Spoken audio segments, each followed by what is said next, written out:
이런 주의 날을 허락하심을 참으로 감사드립니다. 세상 가운데 믿음의 선한 싸움 싸우다 때로는 지치고 때로는 쓰러지고 때로는 힘들어 한숨 쉬지만, 그런 우리지만 부족하지만 주께서 난 몰라라 하지 않으시고 매 순간순간 성령으로 우리를 일으켜 주셔서 오늘 이 시간 여기까지 우리의 발걸음을 인도하시니 참으로 감사드립니다. 이 시간 하늘 문 활짝 열어 하늘의 신령한 은혜와 능력이 쏟아질 때마다 우리의 마음 문을 활짝 열고 하늘의 은혜를 또 충만하게 받아 우리의 삶의 현장 가운데 흘려보내는 삶이 될 수 있도록 우리 주님 축복하여 주시옵소서.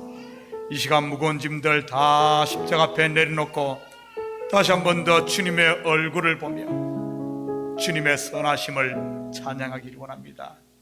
아버지 하나님, 온 성도들이 함께 마음을 모아 찬양 드릴 때 주님 영광 받으시고 이 예배가 주님 앞에 온전히 연락되어지는 거룩한 산 제사가 되게 축복하여 주시옵소서.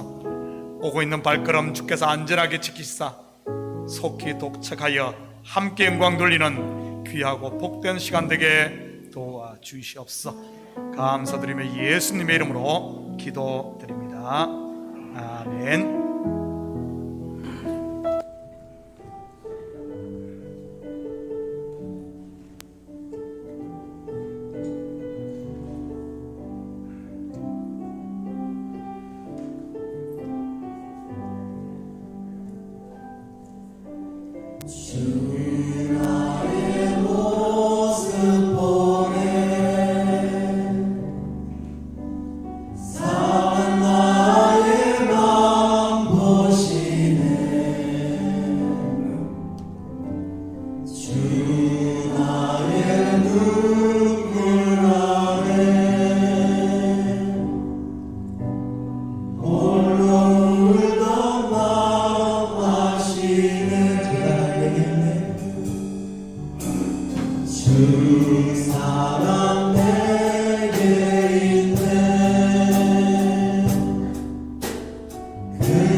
끝이 없으니 사랑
인도하시리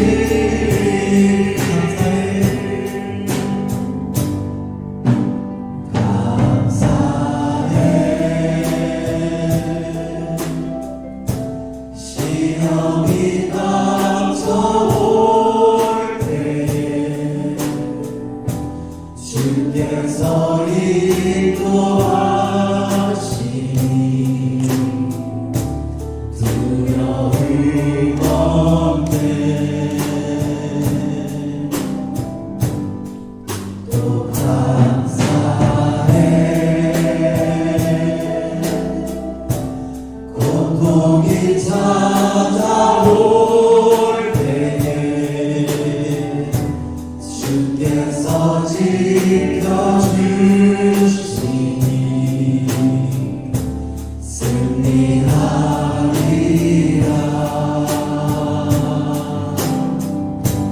나의 모든 생활 속에서 주님이 함께 하시니 주님의 성령 나를 인도하시리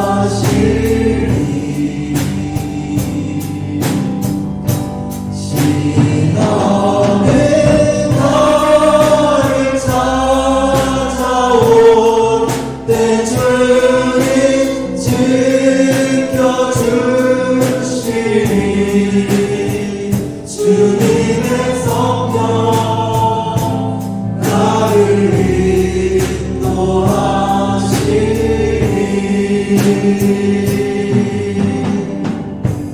인도하시니 자, 다 같이 일어나서 찬양하시겠습니다.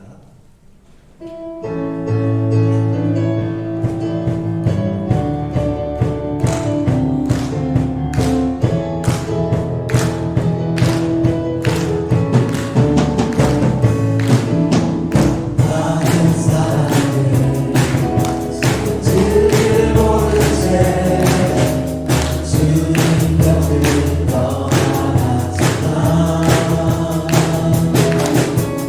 내가 만난 주님은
나를 이끄시네.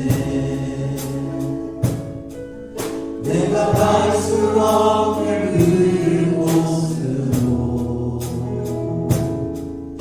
주의 사랑 나를 붙드시며 세상 끝날까지 인도하시네. 주님 마음이 마음하시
우리 모두 다 외치오실 그날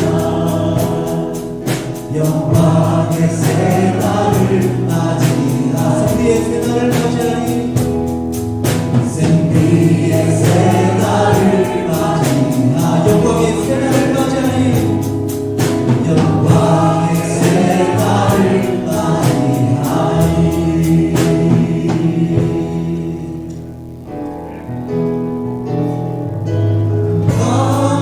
감사하신 하나님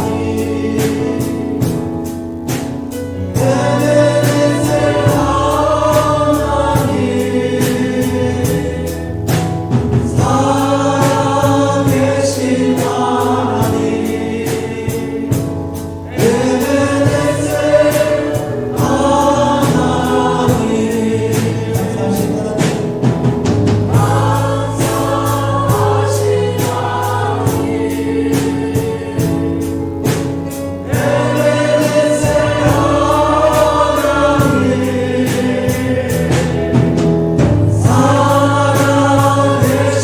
하나님 에베네셀 하나님 감사하신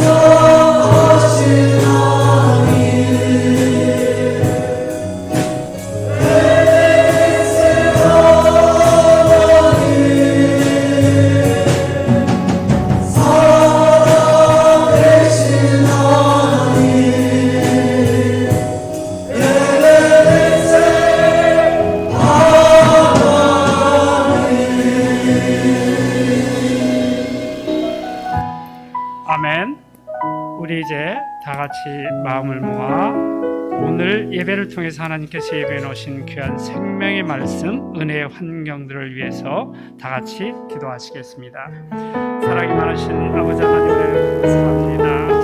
하나님께서 오늘도 변함없이 저희에게 좋은 주의를 허락하시어 주님 사랑하시는 우리 주의 백성들을 심장하여서 하나님께 찬양 드리며 하나님께 저희들의 소원의 기도 제목을 드리며 말씀 들을 수 있게 하는 이 시간을 허락하시는 주님의 이름을 올려드립니다. 하나님의 아버지 하나님 오늘 이 예배 시간을 통하여서 어떠한 주님의 말씀을 예배해 주셨습니까? 어떠한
사도신경으로 우리의 신앙을 고백하겠습니다.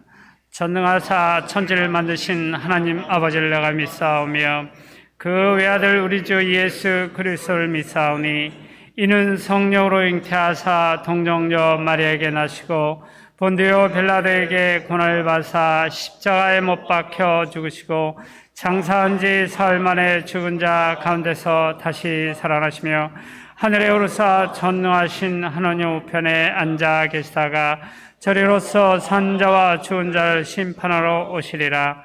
성령을 믿사오며 거룩한 공예와 성도가 서로 교통하는 것과 죄를 사하시는 것과 몸이 다시 사는 것과 영원히 사는 것을 믿사옵나이다. 아멘. 자리에 앉아주시기 바랍니다. 교회 소식을 알려드리겠습니다. 오늘도 변함없이 또 현장 예배와 또 각 처소에서 온라인으로 예배에 참여하고 계시는 성도님들을 주님의 이름으로 환영합니다. 다음 소식을 진행하기 전에 오늘 등록하신 성도님을 잠깐 소개하는 시간을 갖도록 하겠습니다. 박상근 집사님 어디 계신가요? 예. 자리에서 잠깐만 좀 일어나 주시겠어요? 박상근 집사님. 예. 좀 수줍으시겠지만 잠깐만 기다리시고 우리 박 집사님 시냇가에 심어드리고 목사님께서 축복 기도 해주시겠습니다.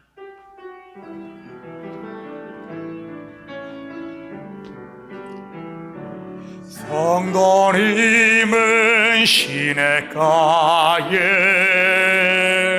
심은 나무라 하나님의 사랑 안에 믿음 뿌리 내리고 주의 뜻대로 항상 사세요. 우리 잠시 기도드립니다. 사랑의 아버지 하나님, 참으로 감사드립니다. 귀한 집사님, 아버지 하나님 참교회 보내시고 함께 하나님의 교회를 세우며 신앙생활 할 수 있는 이런 가족으로 묶어주심을 참으로 감사를 드립니다. 주님, 이 교회를 출입할 때마다 기쁨이 더하게 하시고 하늘의 새 양식으로 힘을 받고 아버지 하나님 놀라운 믿음의 성장을 통하여 하나님께 영광이 되고 교회의 기쁨이 되고 이 사회에 참으로 그리스도의 빛을 비추는 귀한 집사님 되게 도와주시옵소서. 우리 성도들 따뜻한 그리스도의 사랑으로 서로 품어주며 위로하고 이끌어주며 밀어줄 수 있는 아름다운 가정 공동체, 교회 공동체 되게 도와주시옵소서. 감사드리며 예수님의 이름으로 기도드립니다. 아멘. 우리 시간 다 같이 환영의 박수 한번 합니다. 개별적인 인사금 우리 예배 후에 친교 시간에 나눠주시기 바랍니다. 네, 고맙습니다. 여러분, 오늘 찬양팀 처음에 찬양할 때 소리 달라진 거 느끼셨나요?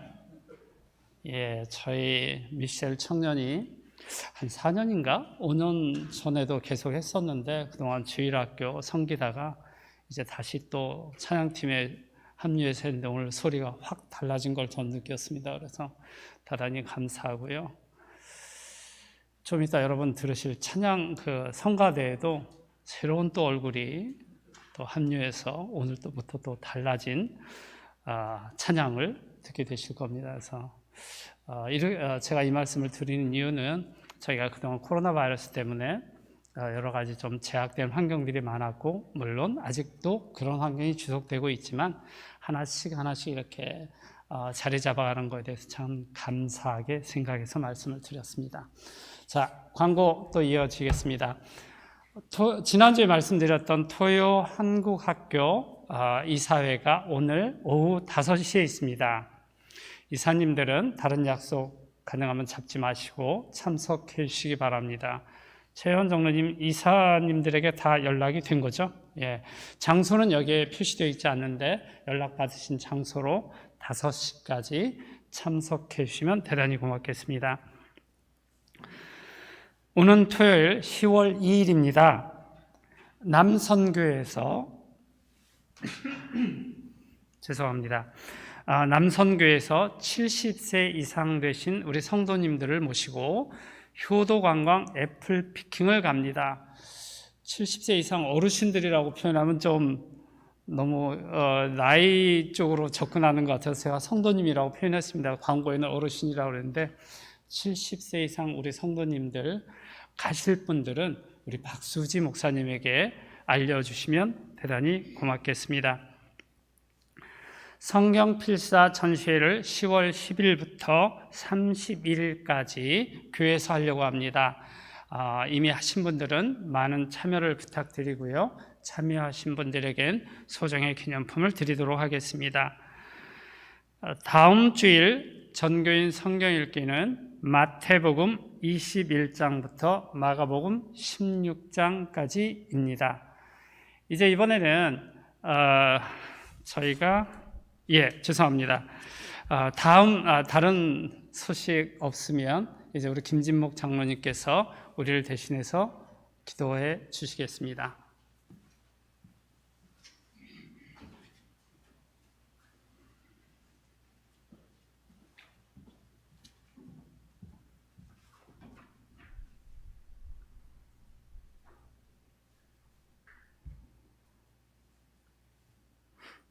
죄와 허물로 죽을 수밖에 없는 저희를 구원하사 영원한 생명을 주시고 우리의 입술을 벌려 생명 되신 주님을 찬양케 하심을 감사드립니다. 오직 주님만이 찬양받기 합당하시며 오직 만물의 주관자이십니다.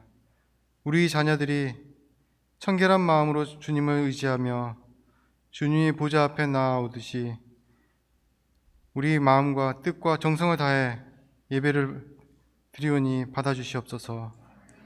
하나님의 은혜로 저희를 사랑하시는 주님, 하나님과 동행하지 못하고 각기 제 길을 걸었던 저희들을 용서하여 주시옵소서. 몸된 교회를 섬기기보다 나를 섬기고 하나님의 거룩을 담기보다 세상을 닮아가려 했음을 고백합니다. 주님의 거룩한 보혈로 씻어주시고 하나님 아버지의 사랑으로 용서하여 주시옵소서. 생명의 주님, 9월의 마지막 주를 허락하여 주심을 감사드립니다. 매 주마다 주님 앞에 나아옴이 은혜요 기적인 줄 믿습니다. 오늘도 우리를 불러주시고 하나님을 아버지라 부르며 간구하며 찬양할 수 있도록 은혜 베풀어 주심을 감사드립니다. 한 마음과 한 뜻으로 주님을 바라보게 하시고 믿음으로 주님께 나아가는 시간이 되게 하여 주시옵소서. 우리는 그리스도 안에서 한 형제 자매이오니 머리 되신 주님이 하나 된 몸된 교회입니다. 우리의 삶이 예배가 되게 하시옵고 우리도 늘 주님과 함께하는 삶을 살아가게 하시옵고 하나님을 예배할 때 예배하신 풍성한 은혜를 내려주시고 거룩하고 순결한 신앙으로 주님을 바라보는 시간이 되게 하여 주시옵소서. 코로나 시대를 살아가면서 주님을 닮아가는 거룩한 시간이 되게 하여 주시옵소서. 분주함 속에서 우리의 길을 잃어버리고 살았던 때가 있었습니다. 그때도 하나님은 여전히 저희를 사랑하시고 인도하고 계셨음을 믿습니다. 하나님 아버지, 저희 교회가 많은 열매 맺는 교회가 되기를 원합니다. 주님께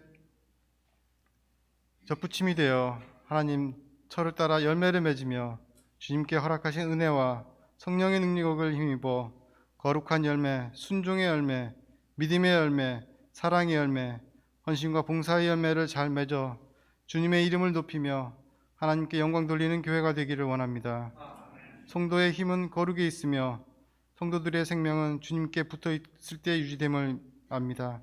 하나님 아버지, 날마다 주님께부터 주님께서 원하시고 기뻐하는 삶을 살아내는 거룩한 성도들이 되기를 원합니다.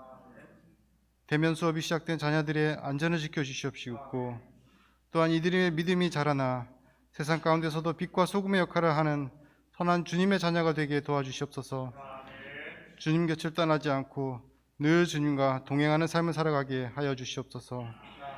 강단에서 말씀을 증거하실 목사님께 그 입술에 성령의 기름을 부어주시옵고 지혜의 말씀, 능력의 말씀, 권능의 말씀이 선포되게 하여 주시옵소서. 이 시간 우리의 생각이 주님께 집중되고 주시는 말씀의 능력으로 삶을 살아가게 하여 주시옵소서. 살아계시고 우리와 함께 하시는 예수님의 이름으로 기도드립니다. 아멘.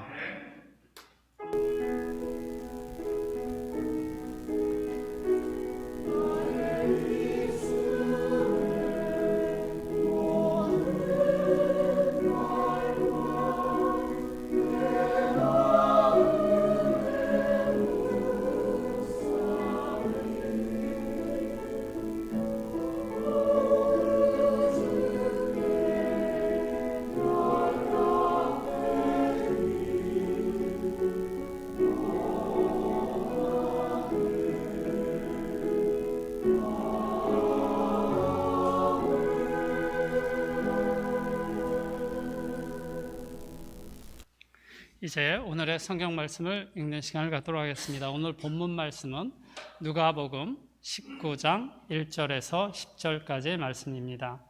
누가복음 19장 1절에서 10절까지를 성도님들과 제가 한 절씩 읽도록 하겠습니다.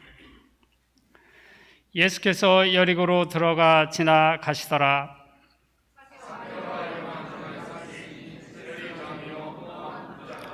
그가 예수께서 어떠한 사람인가 하여 보고자 하되 키가 작고 사람이 많아 할 수 없어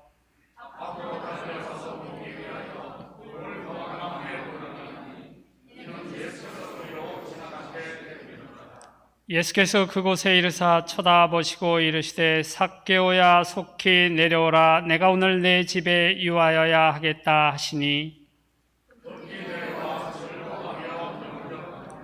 뭇사람이 보고 수근거려 이르되 저가 저희네 집에 유하러 들어갔도다 하더라.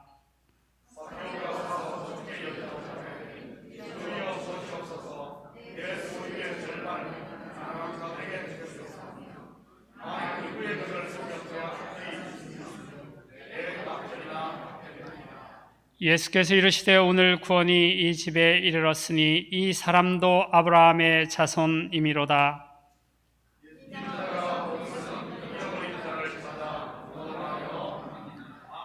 아멘. 이제 이 시간에는 지난해 코로나 바이러스 때문에 잠시 중단했던 봉헌하는 시간을 오늘부터 다시 시작합니다. 그래서 헌금 드려진 예물을 봉헌하는 시간을 먼저 갖도록 하겠습니다.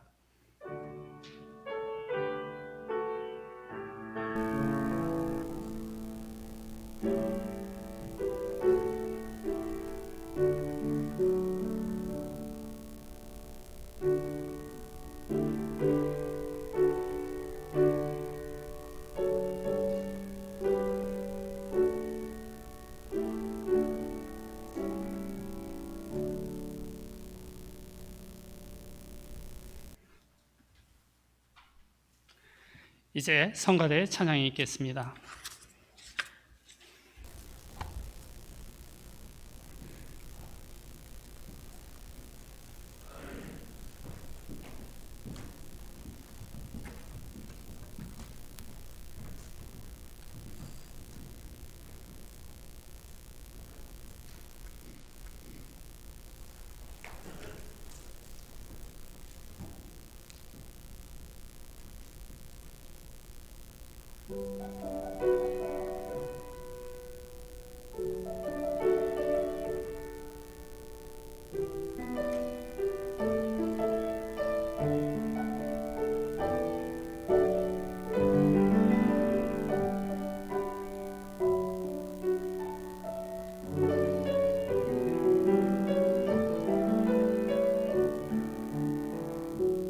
이런 깊은 세상에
아멘. 드려진 예물 위해 같이 기도드립니다.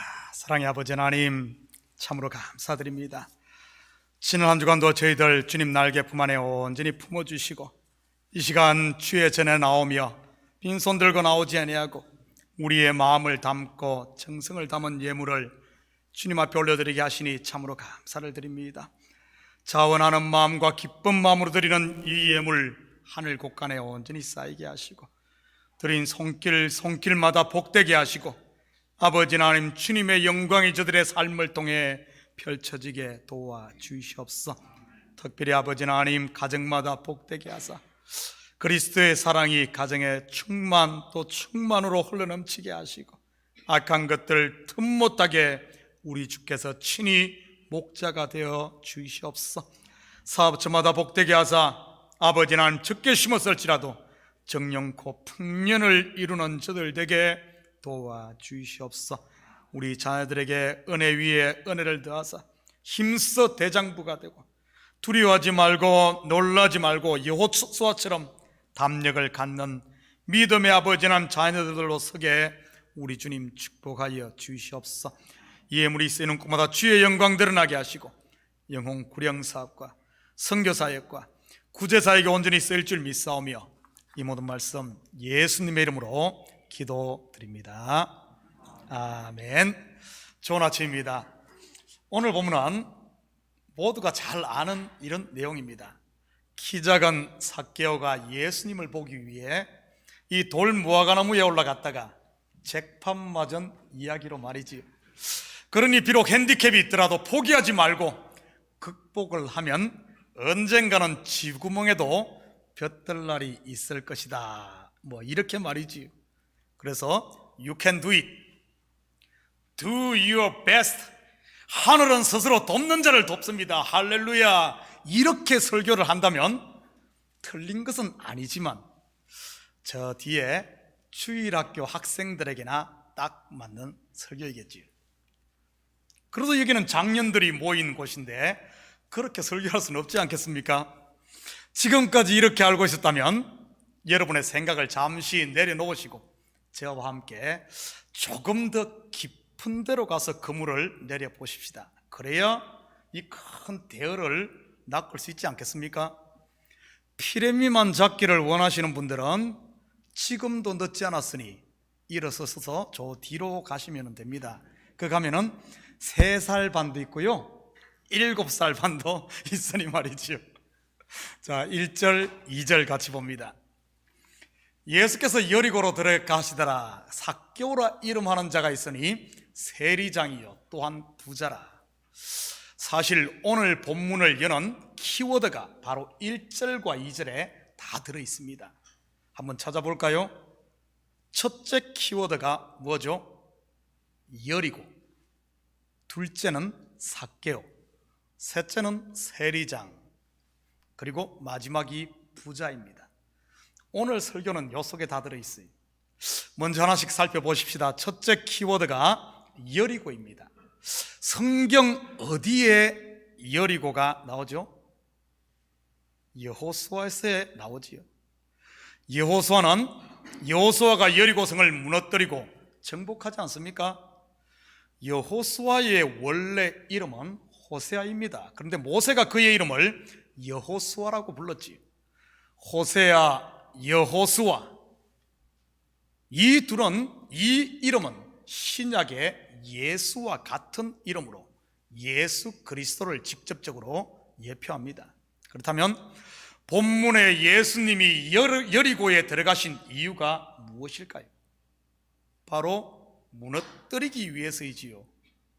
삭개오의 여리고성 말입니다.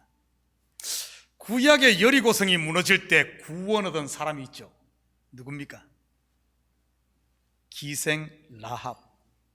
본문의 삭개오는 기생 라합의 신약판이라고 보면 됩니다.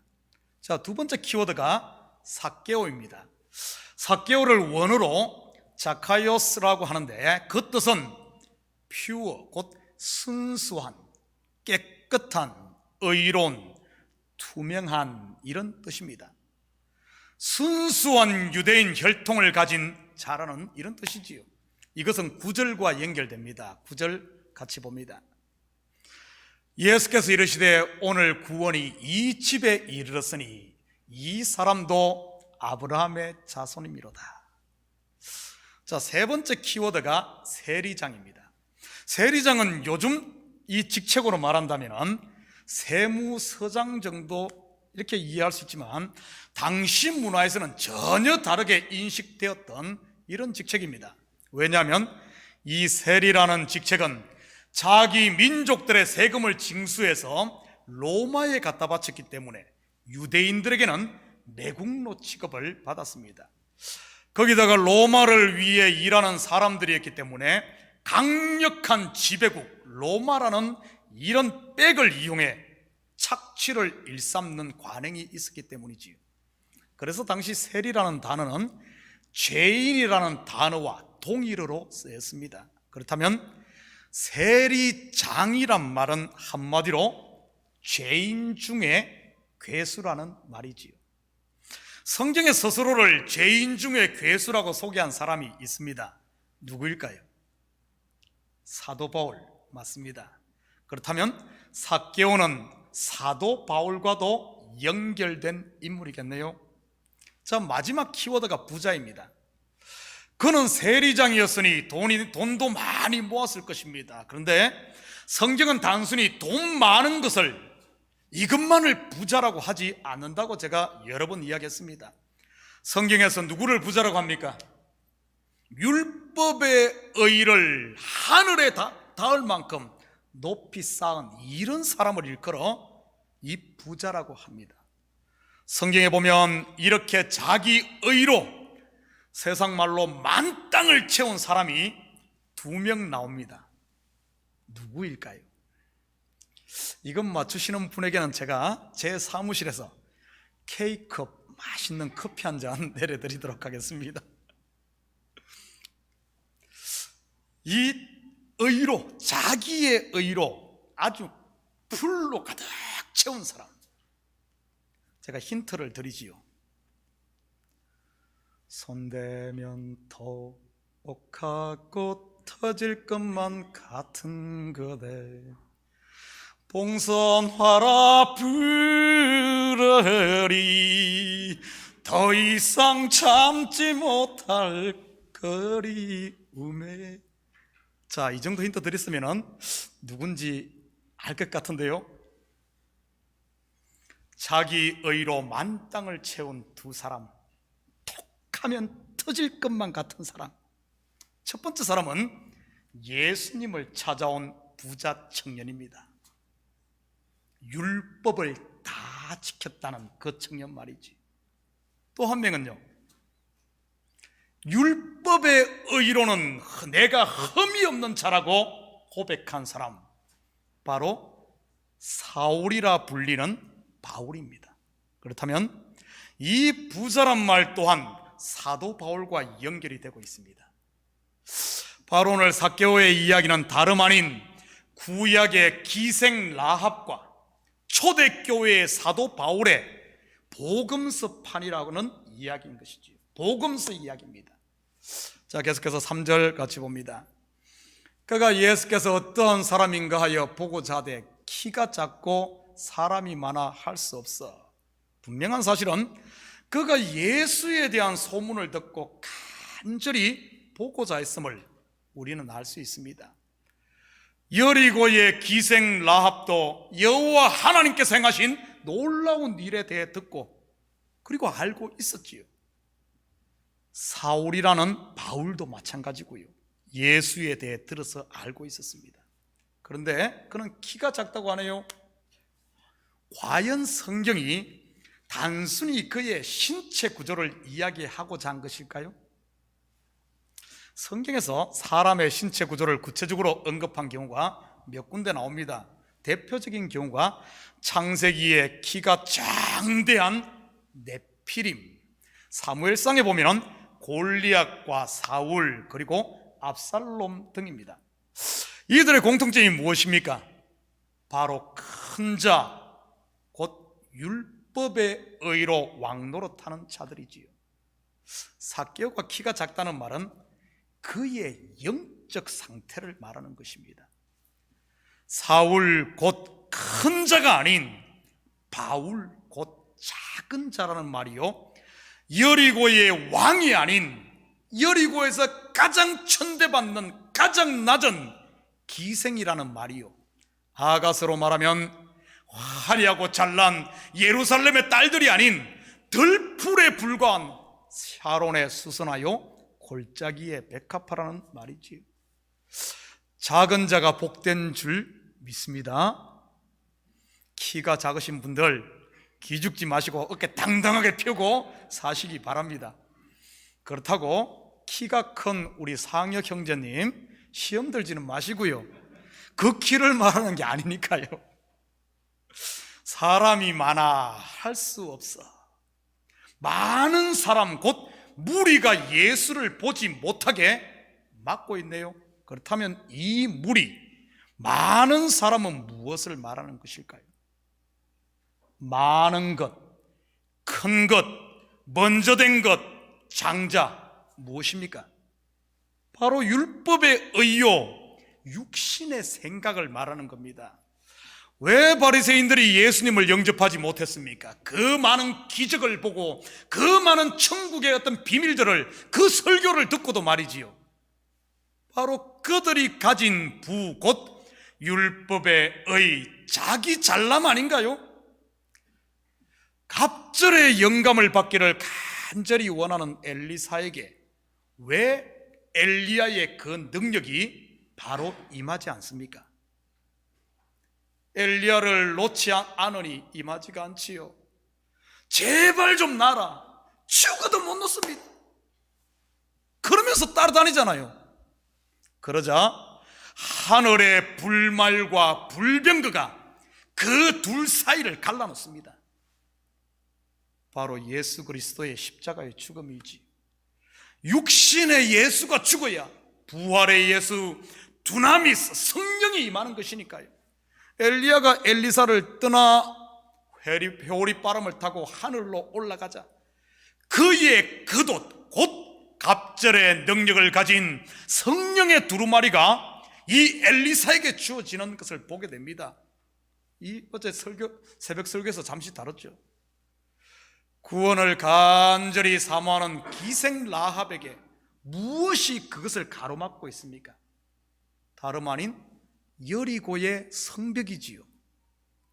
지금까지는 이 벽이 나를 보호해주고 지켜주는 어떤 그런 것이었는데, 복음을 듣고 나니 그것이 장애물이 된 것입니다. 율법이 바로 그런 것 아닌가요? 그래서 율법을 몽학선생이라고 하는 것이고요, 밤에는 달이 빛의 역할을 하지만 밝은 태양이 떠오른 낮에는 달은 사라져야 하는 것이지요. 사울이라 불리는 바울에게는 무엇이 예수님을 만났는데 그것을 막고 있었습니까? 법을 전부 지켰다는 자기의 아닙니까? 그렇다면 우리에게 하나님의 은혜를 받지 못하게 하는 것이 무엇일 것 같습니까?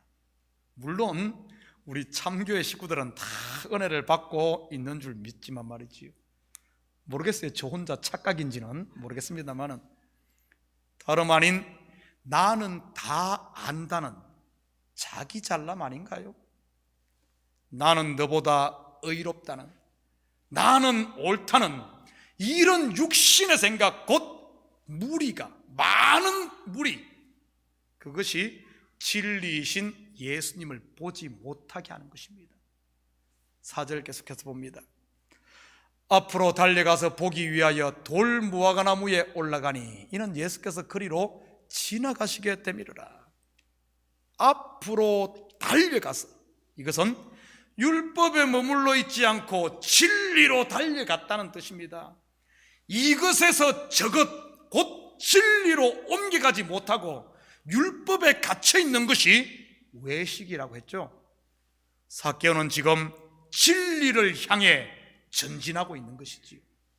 그런 것을 보면 왜 기생 라합의 집이 성문 위에 있었는지 조금은 이해가 갑니다. 겉으로만 보면 가난한 사람들이 뚝방촌에 집을 짓고 살듯 이 기생랍이 빈민이라서 성문 위에 집을 짓고 사는 것으로 생각할 수 있지만, 영적으로 보면 구원자가 오는 성문으로 달려가 거기에 집을 짓고 기다리고 있었던 것 아니겠습니까? 사울도 마찬가지 아닙니까? 예수 믿는 사람을 죽이겠다고 서대반에게 달려갔지요. 달려간 겁니다. 그냥 남 몰라라 하고 그냥 팔자리냐고 주저앉아 있지 않고 뭔가 달려가는 삶. 이렇게 달려간 삭개오는 돌 무화과 나무에 올라갑니다. 여러분 한번 상상해 보시기 바랍니다. 삭개오가 누굽니까? 여리고의 세리장입니다. 당시 이스라엘에는 가장 큰 세관이 세 군데 있었습니다. 지중해로 통하는 관문인 가이사랴, 북쪽 시리아의 관문인 갈릴리의 가버나움, 그리고 동남쪽의 관문인 여리고입니다. 지금 미국으로 친다면 마치 뉴욕과 같은 곳이지요. 여리고는 이렇게 무역이 발달한 교통의 요지이다 보니 그곳에는 항상 돈이 넘쳐났지요. 이런 부유한 도시에 세금을 거두는 세리장이니 아무에게나 이게 티오가 나겠습니까? 요즘으로 말한다면 자기 뉴욕 시장을 바라보는 그런 사람이라고 볼 수 있는 인물입니다. 이 정도의 위치에 오르려면 적어도 나이로 친다면 40대나 50대일 것이고 중년이었을 것이고 명망이 있는 그런 위치의 사람 아니겠습니까? 여리고에 사는 사람이라면 삭개오를 모르는 사람이 없었을 것입니다. 겉으로야 욕을 했을지 모르지만 속으로는 다들 부러워하지 않았겠습니까? 지금 우리 그러죠. 정치인들 죽일 놈 살 놈들 하지만은 사실은 그 위치를 다 부러워하잖아요. 그런데 어린애도 아닌 그가 돌 무화과 나무에 올라간다고 한번 생각해 보십시오. 그렇잖아도 세리라고 손가락질 받는 사람이 말이지, 죄인 중 괴수가 높이 들린 나무 위에 이 달려있는 모습, 여러분 어디서 본 모습 아닌가요? 바로 골고다 언덕이지요. 죄 없으신 하나님의 아들이 죄인의 괴수가 되어 십자가에 달린 바로 그 현장 말이지. 삭개오의 이름의 뜻이 뭐라고 했습니까? 순수한, 깨끗한, 의로운. 순수한 이름의 삭개오가 죄인의 괴수인 세리장이 되어 무화과 나무 위에 달려있는 것이지요. 이것은 삭개오가 그리스도와 함께 십자가에 못 박힌 모습입니다. 정확하게 저와 여러분의 매일의 삶의 모습 아닌가요? 갈라디아서 2장 20절입니다. 내가 그리스도와 함께 십자가에 못 박혔나니 그런즉 이제는 내가 사는 것이 아니 오직 내 안에 그리스도께서 사시는 것이라. 이제 내가 육체 가운데 사는 것은 나를 사랑하사 나를 위하여 자기 자신을 버리신 하나님의 아들을 믿는 믿음 안에서 사는 것이라. 5절입니다. 예수께서 그곳에 이르사 쳐다보시고 이르시되 삭개오야 속히 내려오라. 내가 오늘 내 집에 유하여야 하겠다 하시니. 돌 무화과 나무에 달린 삭개오, 사람들이 비웃으며 손가락질하며 이러지 않았겠습니까? 육갑하고 자빠졌네. 앞에 두 자는 여러분이 상상이 맡기겠습니다. 맞습니다. 그리스도와 함께 십자가를 지는 삶은 세상 사람들에게 봉소리 듣고 비웃음거리가 되기 일쑤이지요. 사도 바울도 그러지 않았습니까? 사도행전 26장 24절입니다. 바울이 이같이 변명하며 베스도가 크게 소리내어 이르되 바울아 내가 미쳤도다. 네 많은 학문이 너를 미치게 한다 하니. 그런데 예수님은 삭개오를 그렇게 보지 않았습니다. 예수께서 그곳에 이르사 쳐다보시고, 여러분 이 쳐다보다는 말은 이 원어에 보면은 아마블레포인데 이는 위의 차원으로 보다 또는 영의 차원으로 보다, 이런 뜻입니다. 무슨 말입니까? 그가 그리스도와 함께 진리가 되었다는 이런 말이지요. 삭개오야 속히 내려라. 여러분, 어떻게 하는 것이 나무에 올라간 삭개오가 속히 내려오는 길일까요? 삭개오가 뭐 다람쥐도 아닐 텐데 말이지, 뛰어내리면 쉽게 내려오지요. 무슨 말입니까?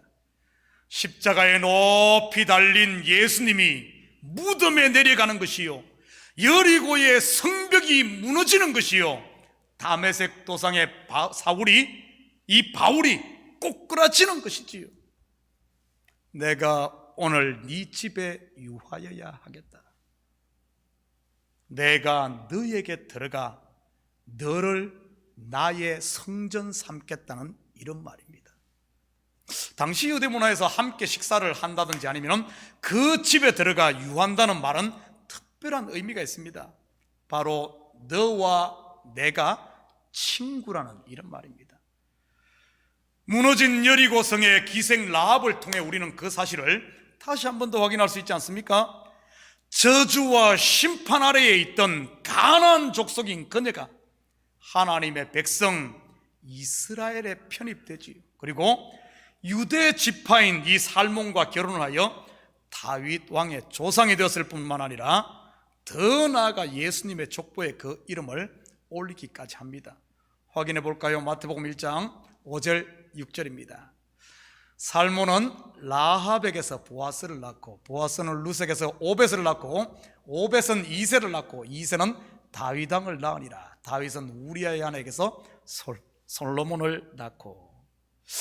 죄인 중의 괴수 삭개오가 그리스도의 친구, 그리스도의 신부가 된 것이지요. 6절 7절입니다. 급히 내려와 즐거워하며 영접하거늘 무사람이 보고 수군거리 이르되 저가 죄인의 집에 유하러 들어갔도다 하더라. 자기라는 육신의 생각, 율법의 잣대가 무너짐으로 진리이신 그리스도를 만나 그와 하나가 된 삭개오, 즐거워하며 주님을 영접합니다. 여기에 쓰인 즐거움이란 단어가 카이로인데, 이 카이로는 목자가 이런 양을 찾았을 때의 그 즐거움, 아버지가 둘째 아들이 돌아왔을 때의 그 즐거움을 표현한 단어입니다. 신부가 신랑을 즐거워하고 신랑이 신부를 즐거워하는 그 즐거운 말이지요. 오순절 성령 강림 때 제자들이 성령 충만을 받아 즐거워하는 그런 즐거움이 바로 카이로입니다. 그런데 무사람들은 수군거리네요. 사도행전 2장 13절입니다. 또 어떤 이들은 조롱하여 이르되 그들이 새 술에 취하였다 하더라. 한 군데 더 볼까요?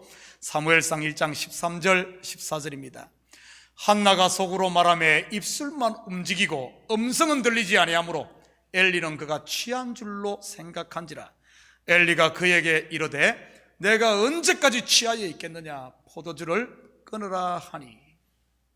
여러분, 진리를 모르면 수군거리게 되고 조롱하게 되고 결국 생사람을 잡지요. 이것은 지금도 마찬가지입니다. 복음을 모르고 은혜를 모르면 진리 안에 있는 성도들을 향해 수군거리고 조롱할 수밖에 없습니다. 술 취했다고 하면서 말이지요. 초대교회도 얼마나 이런 일들이 많았습니까? 율법과 자기 생각에 매여 있던 유대 크리스찬들이 유아틱한 이런 자기 잣대를 가지고 은혜 아래에 있는 성도들을 얼마나 괴롭히고 힘들겠습니까? 할례 받지 않으면 구원받지 못하고 지옥 간다느니, 고기 먹으면 우상을 섬기는 것이라니 하면서 말이지. 심지어 머리카락 가지고도 난리치지 않았습니까? 진리를 모르면 이런 사소한 것에 목숨 걸게 돼요. 그러면서 수근수근하게 되는 것이지. 디모데전서 4장 1절에서 5절 좀 많기 때문에 우리 한 절씩 나누어서 읽도록 하겠습니다. 그러나 성령이 밝히 말씀하시기를 후일에 어떤 사람들이 믿음에서 떠나 미혹하는 영과 귀신의 가르침을 따르리라 하셨으니,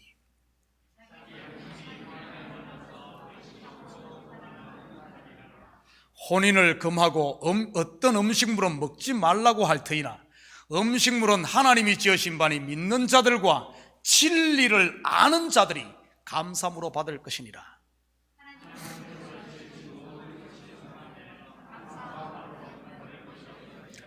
함께 읽겠습니다. 하나님의 말씀과 기도로 거룩하여 짐이라. 무슨 말입니까?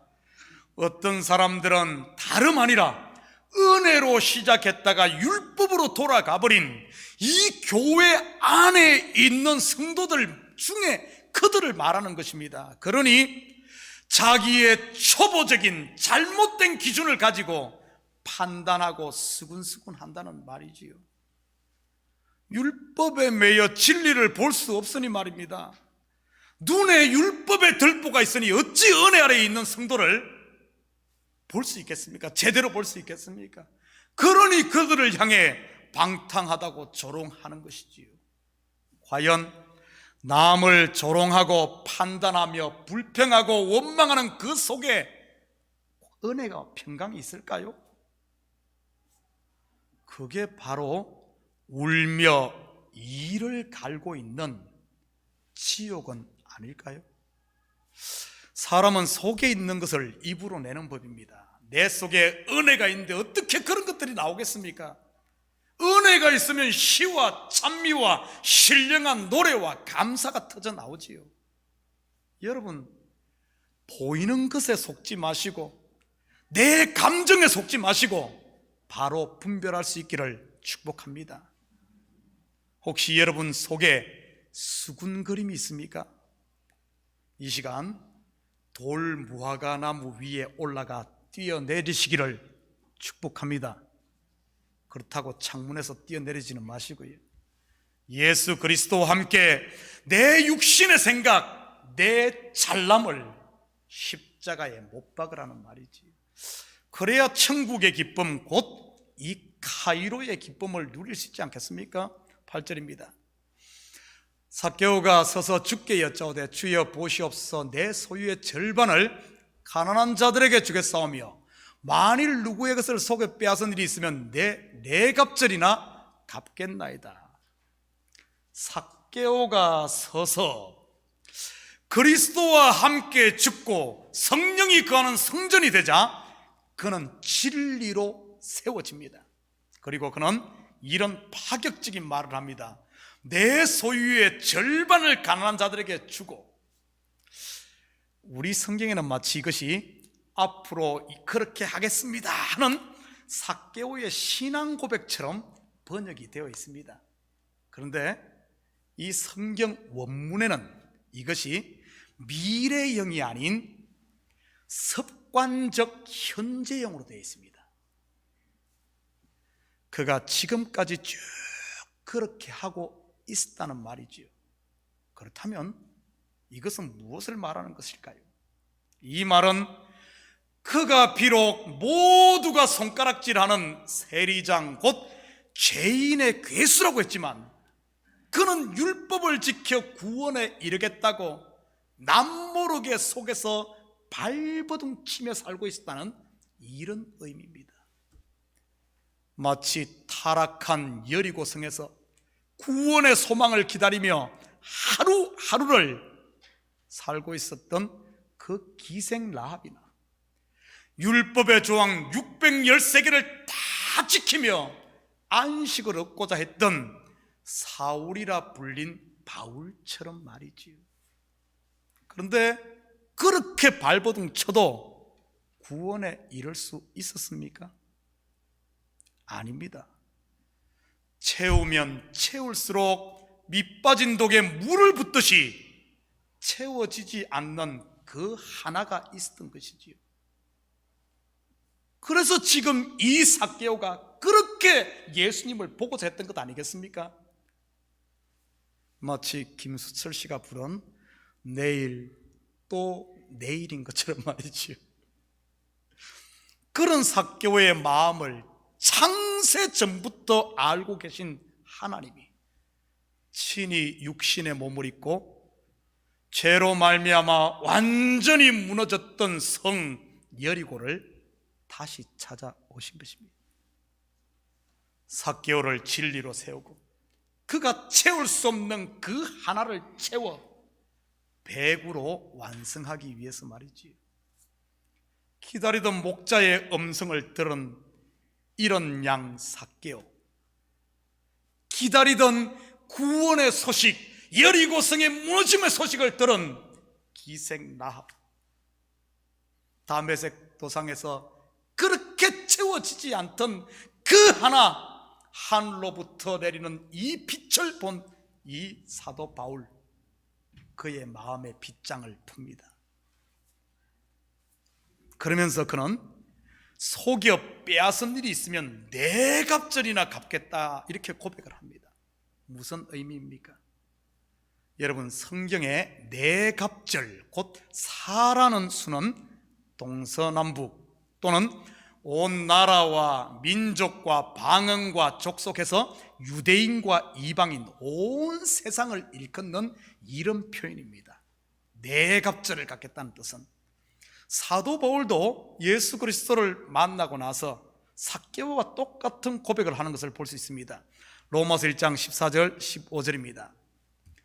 헬라인이나 야만인이나 지혜 있는 자나 어리석은 자에게 다 내가 빚진 자라.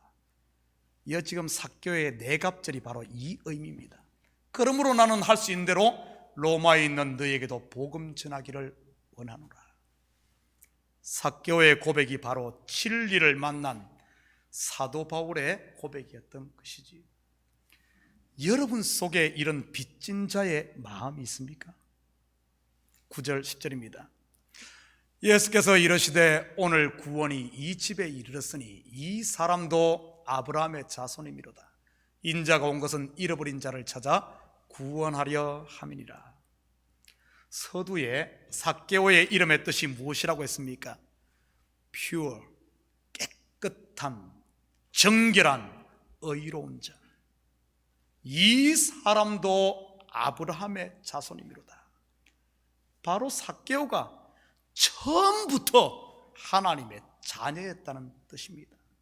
이런 것 그의 행위 때문이 아닌 그가 처음부터 그 언약 안에 있었다는 이런 뜻이지요. 아브라함이 그랬던 것처럼 말입니다. 저와 여러분이 바로 그 언약 안에 있는 백성인 줄 믿습니다. 예수도 알기 원하십니까? 이제 쥐고 있던 마음의 손을 펴시기 바랍니다. 걸어 잠궜던 마음의 빗장을 여시기 바랍니다.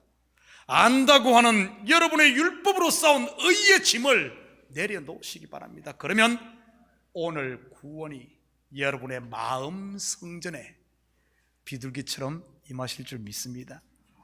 오늘 구원이 이 집에 이르렀느니라. 사랑하는 성도 여러분, 이 한 주도 이 구원의 감격과 기쁨으로 여러분의 모든 삶의 현장에서 만나는 모든 이들에게 네 갑절 복음의 빚진 자의 삶을 삶으로 그리스도의 생명의 빛을 비추며 사는 이 시대의 삭개오, 곧 복음의 정인으로 사시기를 주님의 이름으로 축복합니다. 같이 기도하십시다. 사랑의 아버지 하나님, 참으로 감사를 드립니다.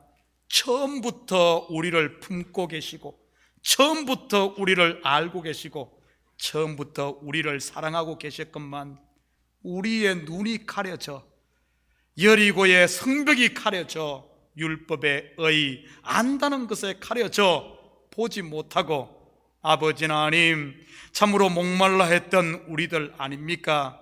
하나님, 이 시간 우리의 모든 이런 무거운 짐들 그리스도 앞에 내려놓게 하시고 예수와 함께 죽고 예수와 함께 삶으로 이제는 이 구원을 맛보며 누리며 전하며 사는 이 시대 복음의 빚진 자로 살 수 있는 저희들 되게 도와주시옵소서.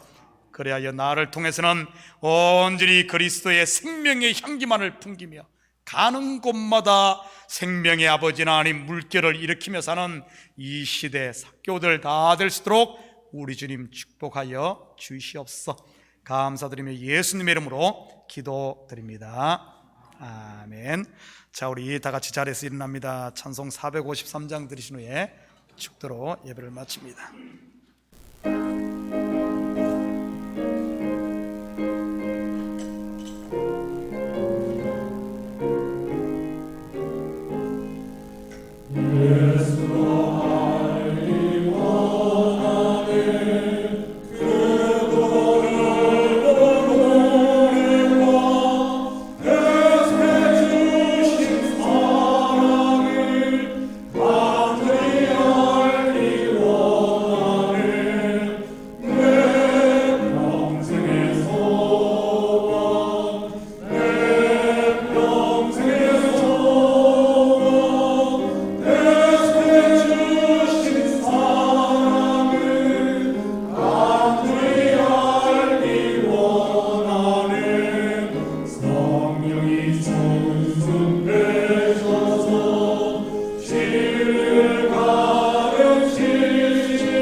이제는 우리 주 예수 그리스도의 은혜와 하나님 아버지의 무한대하신 사랑하심과 성령님의 감화 감동 충만 역사 위로하심이 오늘도 우리를 친히 찾아오셔서 녹화하시는 우리 주님의 음성을 듣고 마음의 빗장을 열어 마라나타 주 예수여 어서 오시옵소서.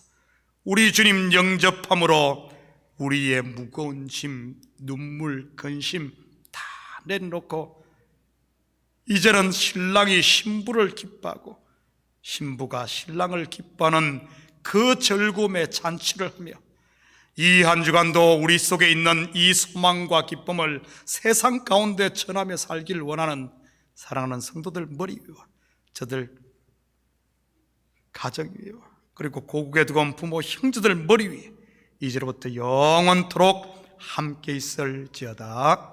아멘.